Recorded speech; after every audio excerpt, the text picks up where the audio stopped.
সংস্কৃতিমন্ত্রী নিতাই রায়চৌধুরী জানিয়েছেন, নজরুলের অপ্রকাশিত কবিতা ও গান প্রকাশে সরকার আন্তরিক। নজরুল বর্ষ উদযাপনে 18 থেকে 20 জুন 64 জেলা ও 74 উপজেলায় বিশেষ আয়োজন করা হচ্ছে। কবির সৃষ্টি ও গবেষণা বিদেশে ছড়িয়ে দেওয়ার উদ্যোগও নেওয়া হয়েছে।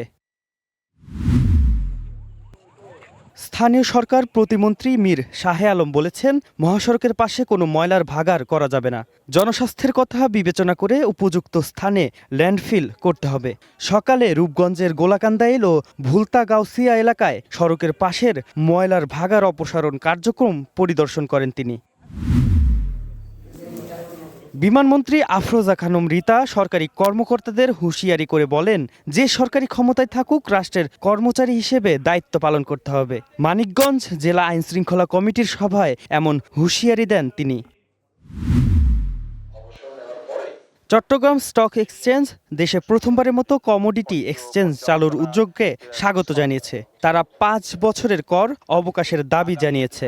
দুপুরে সিএসসি সম্মেলন কক্ষে বাজেট পরবর্তী সংবাদ সম্মেলনে এ দাবি জানান।